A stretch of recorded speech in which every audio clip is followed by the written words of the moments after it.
ಬದುಕಿನ ಅನಿವಾರ್ಯತೆ ಮನುಷ್ಯನು ಎಂತಹ ಕೆಲಸವನ್ನಾದರೂ ಮಾಡಲು ಮನಸ್ಸನ್ನು ಗಟ್ಟಿಗೊಳಿಸುತ್ತೆ.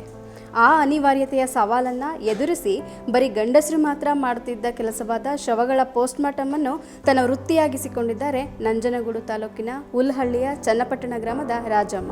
ನಮಸ್ಕಾರ, ನಾವು ರಾಜಮ್ಮ ಅಂತ ಎಚ್ ಡಿ ಕೋಟೆ ತಾಲೂಕು ಸರಗೂರು ತಾಲೂಕಲ್ಲಿ ಕೆಲಸ ಮಾಡ್ತಾಯಿದ್ದೀನಿ ಸರ್. ನಾವು ಊರ ಚನ್ನಪಟ್ಟಣ ನಂಜನಗೂಡು ತಾಲೂಕು ಊರ ಚನ್ನಪಟ್ಟಣದಲ್ಲಿ ವಾಸದಲ್ಲಿ ಇದ್ದೀನಿ ಸರ್. ಒಂದು ಮಗು ಇದೆ ನನಗೆ. ಈ ಪೋಸ್ಟ್ಮಾರ್ಟಮ್ ಮಾಡೋದು ಕಾರಣ ನನ್ನ ಮಗು ಸಾಕೋಕ್ಕೋಸ್ಕರ ನಾನು ಈ ಕೆಲಸ ಮಾಡಿಕೊಂಡು ಜೀವನ ಮಾಡ್ತಾಯಿದ್ದೀನಿ ಸರ್. ರಾಜಮ್ಮ ಅವರು ನಮ್ಮ ಇಲ್ಲಿ ಈ ಹಾಸ್ಪಿಟ್ಲಲ್ಲಿ ಸುಮಾರು 3 ವರ್ಷದಿಂದ ಕೆಲಸ ಮಾಡ್ತಾಯಿದ್ದಾರೆ. ಅವರು ಯಾವುದೇ PM ಕೇಸ್ ಬಂದ್ರೂ ಎಷ್ಟೊತ್ತರ ರಾತ್ರಿ ಆದರೂ ಬಂದು ಮಾಡ್ತಾರೆ. ಅದು ಯಾವ ಟೈಮಿಂಗ್ಸ್ ಆಗಿದ್ರೂ ಆಗಿರ್ಬೋದು, ಎಷ್ಟೇ ಕೇಸ್ ಇದ್ರೂ ಹೇಳಿದ ತಕ್ಷಣ ಬಂದು ಮಾಡ್ತಾಯಿರ್ತಾರೆ. ಒಂದೊಂದು ಸಲ 3 ಕೇಸು 4 ಕೇಸು ಒಟ್ಟಿಗೆ ಮಾಡಿದ್ದಾರೆ. ತುಂಬ ದೂರದಿಂದ ಬರ್ತಾರೆ. ಒಂದೊಂದು ಸಲ ಇಲ್ಲೇ ಉಳ್ಕೊಂಡು ಕೇಸ್ ಯಾವುದೇ ಇದ್ರೂ ಇಲ್ಲೇ ಉಳ್ಕೊಂಡು ಮಾಡ್ತಾರೆ.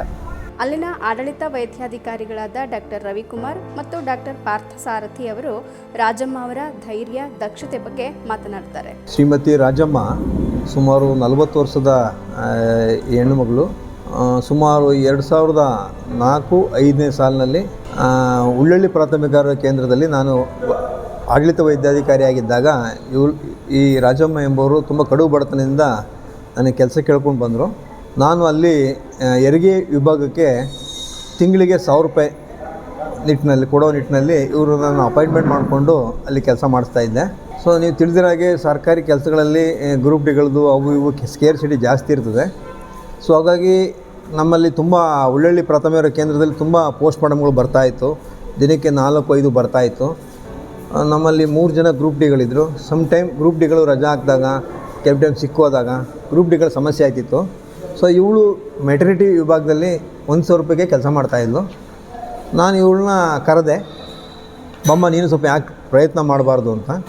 ಸೊ ಅವಳು ಆಗ 2 ಸಲ ಬಂದು ಬಿಗಿನಿಂಗು ಸ್ವಲ್ಪ ಸಮಸ್ಯೆಯಾಗಿ ಅನ್ಕಾನ್ಸಿಯಾಗಿ ಬಿದ್ದಿದ್ದಾಳೆ. 2 ಸಲ ಬಿದ್ದಿದ್ದಾಳೆ. ಸೊ ಆಮೇಲೆ ಆಯಿತು ಅವ್ನ ಕೆಲ ಆಗಲ್ಲ ಬಿಡಮ್ಮ ಅಂತ ನಾನು ಕಳಿಸಿ ನಾವು ಪೋಸ್ಟ್ಮಾರ್ಟಮನ್ನು ಮಾಡ್ತಾಯಿದ್ದೋ. ಸೊ ನಂತರ ಅವಳಿಗೆ ಏನೋ ಧೈರ್ಯ ಬಂತೋ ಏನೋ, ನಾವೆಲ್ಲ ಮಾಡೋದೆಲ್ಲ ನೋಡಿ ದಿನಕ್ಕೆ 4-5 ಪೋಸ್ಟ್ಮಾರ್ಟಮ್ ಮಾಡ್ತಿರೋದು ನೋಡಿ ಅವಳು ಕೊನೆಗೆ ನಾನು ಮಾಡ್ತೀನಿ ಸರ್ ಅಂದ್ಬಿಟ್ಟು ಗ್ಲೌಸ್ ಹಾಕ್ಕೊಂಡು ನಮಗಿಂತ ಮುಂಚೆನೇ ಬಂದು ಮಾರ್ಚಲ್ಲಿ ನಿಂತ್ಕೋತಾಯಿದ್ಲು. ಕಲ್ತ್ಕೊಂಡು ಸುಮಾರು ಸಾವಿರಾರು ಪೋಸ್ಟ್ಮಾರ್ಟಮನ್ನು ಇಲ್ಲಿವರೆಗೂ ಮಾಡ್ತಾಯಿದ್ದಾಳೆ. ಸೊ ಹಾಗಾಗಿ ಅವಳ ಒಂದು, ಯಾಕಂದರೆ ಈ ಇಡೀ ರಾಜ್ಯದಲ್ಲೇ ಯಾರೂ ಹೆಣ್ಣು ಮಗಳು ಪೋಸ್ಟ್ಮಾರ್ಟಮ್ ಮಾಡೋಂಥ ಪ್ರಕರಣಗಳು ಎಲ್ಲೂ ನಾವು ಕಂಡಿಲ್ಲ, ನೋಡುವಿಲ್ಲ.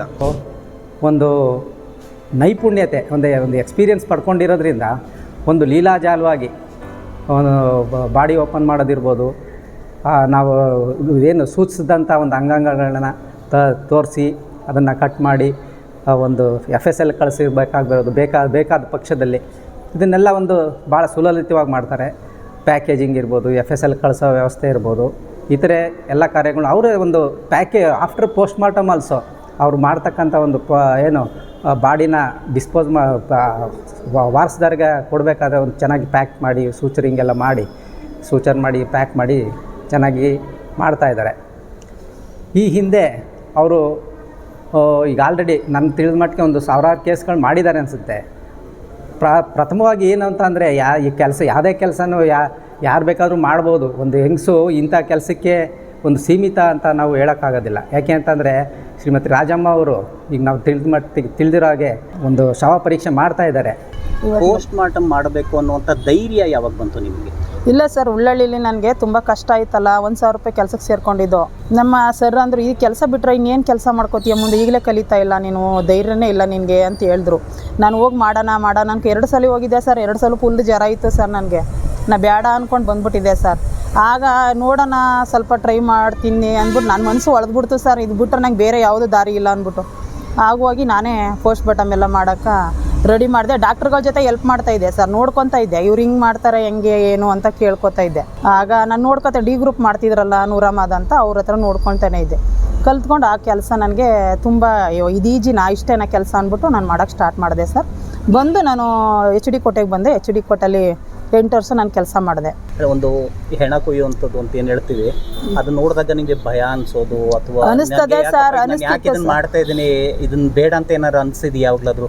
ಇಲ್ಲ ಸರ್, ನನಗೇನು ಬೇಡ ಅನಿಸಿಲ್ಲ ಸರ್. ಇದು ನನಗೆ ಹೆಮ್ಮೆ ಸರ್, ನನ್ನ ಕೆಲಸ ನನಗೆ ಹೆಮ್ಮೆ ಸರ್.